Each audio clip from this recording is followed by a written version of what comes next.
Hey everybody, it's Nathan here, and today I'm going to show you how I've bus compressed my drums and saturated them, and then followed that with reverb processing to get my drums as a whole to cohesively fit in my mix. So to start things off, we're going to listen to our track, which if you watched my other tutorial is the same track. So we're going to play everything together, and then halfway through, we're going to solo our drums. So let's go ahead and have a listen right now and see what we got.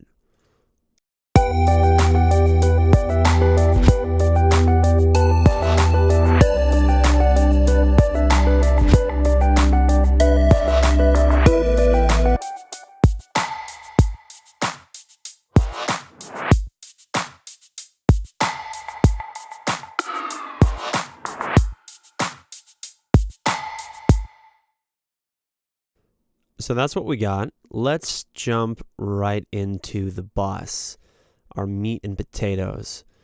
God, I could go for some meat and potatoes right now. All right, so the first thing we have is our saturation. On my drum bus, I like to have a saturation followed by my bus compressor.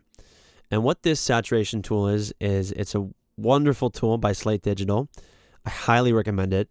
I use this on everything, so I don't even know why I'm saying this. It's probably like a secret. But anyway, so I use this on everything, and all it's doing is that all my drums that are going into this bus are hitting the saturator, and it's adding a little bit of harmonics to every instrument in about the same place and about the same way, so that when your ear hears it, your ear goes, oh, these must all come from the same place. And then you're like, yeah, this sounds great. Wow, this guy makes great music. And I do, some of the time. So what we're going to do is we're going to play all the drums together, and we're going to A-B this saturator, and you guys can listen to how it's changing everything. And it's going to be really subtle. If you don't hear it, don't worry. The bus compression is going to be much more obvious, and you'll definitely hear the difference that makes. So let's go ahead and play that.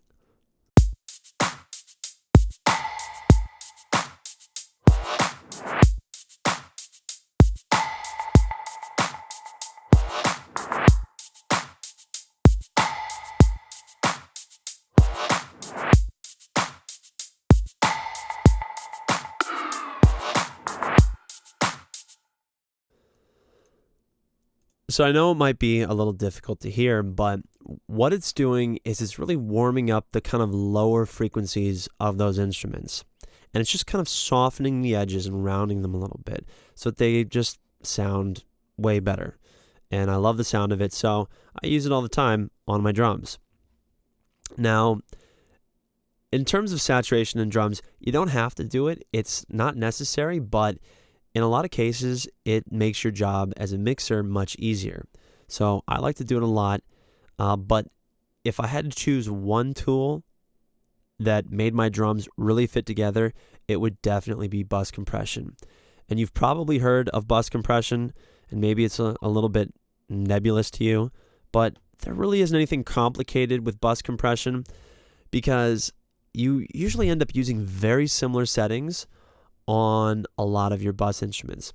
Not in all cases, but because I mix into a bus compressor, which means that when I'm starting my tracks, I route all my instruments to this bus right here, which already has these tools on it, and they're already set up in a specific way so that I'm driving my instruments into the treatment, which forces me to make my mix decisions based on what I already have. And so with this particular bus compressor, I've got a really low ratio. With bus compression, transparency is king. I typically don't go aggressive with it, so I've got a very low ratio of 1.5, and the threshold is at about 13 dB. Now, these numbers don't really matter because it's really based on just getting about 1 dB of gain reduction on our drums. So what we're going to do is we're going to play everything, and you'll notice how this little pin here just kind of dances very slightly, if at all, because like I said, this is just gluing everything together. We really want the tone of the device to be imparted on all the instruments going through it. So we're going to play everything, and I'm going to A-B this compressor, and you'll hear what it's doing.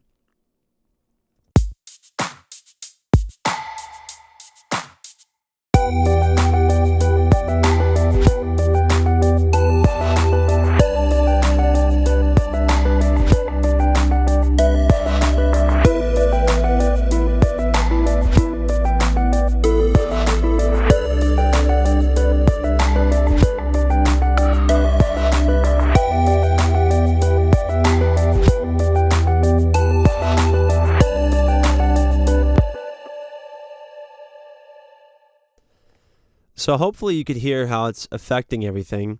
To my ears, it's really just keeping the volume differences between all the various drum elements. It's keeping them very similar, so the volume differences don't appear as noticeable to you. And in the context of the track, it's kind of bringing them a little more forward. Compression typically has that effect. It brings quieter sounds more forward. So if you want something to stay quiet and you're putting it into a bus compressor, beware that, it's going to bring that element forward. So we're going to look at this compressor a little longer. You'll notice I have a fairly slow attack. That's because I want the transient of my kick to come through. I don't want it to be touched by this compressor. I want it just to kind of dance through. And then I have a fast release, and that's because when it comes to drums, you need to tempo match your release to your drums. What that means is that if your drums are going at, a really slow rhythm, you could have a slower release. It's really about setting your release at a point where the gain reduction goes away at the particular rate and speed that your drums are playing. So that way that your compressor breathes in a rhythmic way. And now this is really subtle. You don't really need to concern yourself about it if you're just starting out, but just be aware this is something that you'll familiarize yourself with as you make more and more music. Now, to follow all this, I wanted to show you how I use reverb on my drums. And that's because one of the major components of getting your drums to sit well together is to send them all to the same reverb.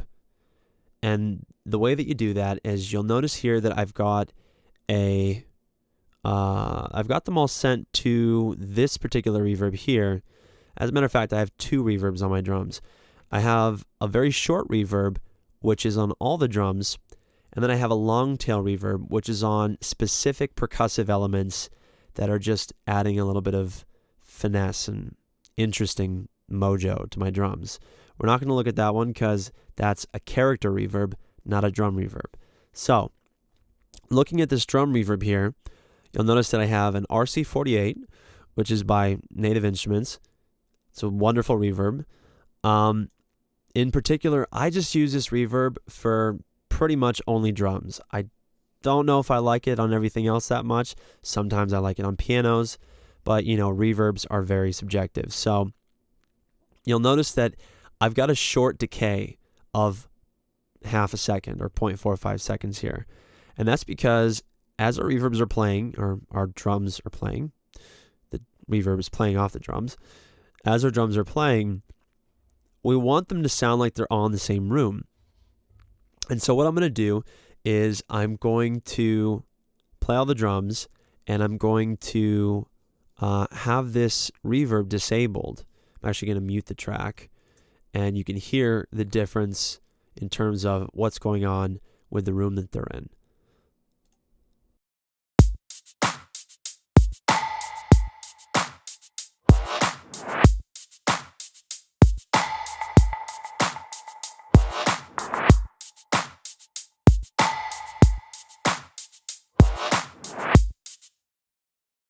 So you can really hear how it's bringing everything together so that it's in the same room, which in terms of mixing sounds amazing. I don't really know why, but it sounds great. So let's listen to that change while everything's playing, and you can hear how it just brings everything together.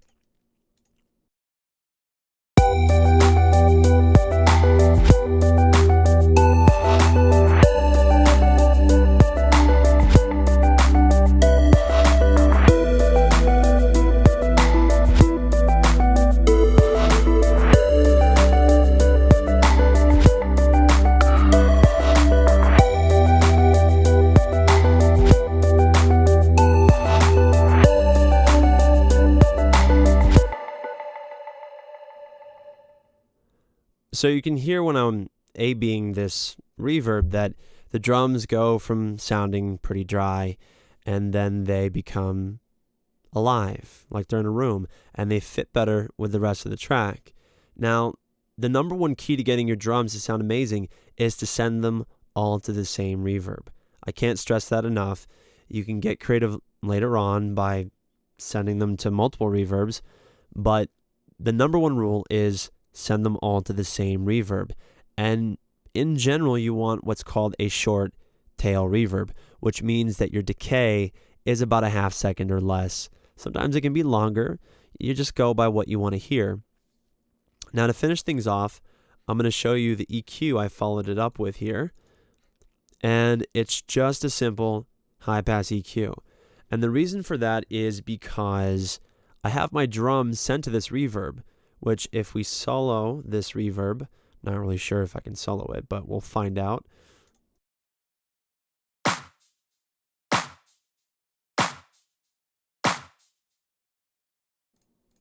Okay, so if we solo our reverb, the reason that I've got this high pass filter here is because I have my kick sent to this reverb. And when the kick hits, there's a lot of low end energy. And I don't want this reverb adding any low end energy to the mix. It'll clutter up our low end. So typically with drum reverbs, I tend to high pass them at least 100 hertz, if not 200. And in this case, at about 300. So I did it to taste, and we'll play the entire mix, and I'm actually going to disable this high-pass filter so you can hear how it affects the clarity. It might be subtle, so listen very closely.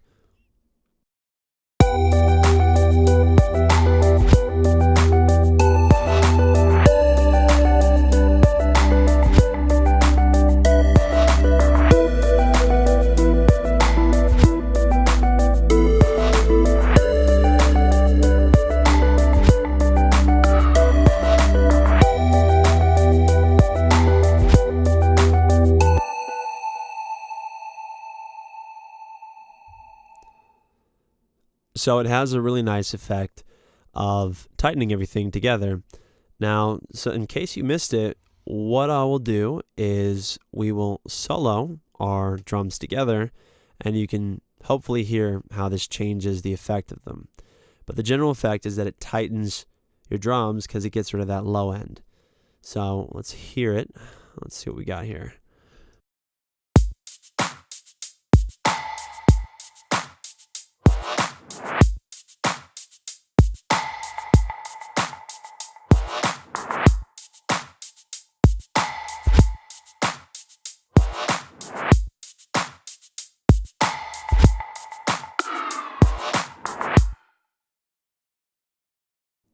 Okay, so it's pretty subtle. I'm actually just realizing that my kick wasn't going to this reverb for some reason. But in the event that you do send your kick to a reverb, which in a lot of cases is a very good idea, in some cases it's not. It just depends on the style you're going for. It's really important that you do high pass your drum reverb at least 100 hertz. Otherwise, that low end energy, it's going to build up in your mix. It's going to swamp your bass. Everything's going to sound unclear, and you might not even hear it until you finally go to limit your track and you're like, why does this sound like a muddy mess of crap? Well, that's because you didn't high pass stuff. High pass filtering is your friend. Anyway, so I hope this tutorial was helpful for you. I'll be releasing another tutorial in this series in a few days. And if you guys have any questions or comments, leave them below. If you like this video below. And I look forward to releasing another video. And I'll see you guys around.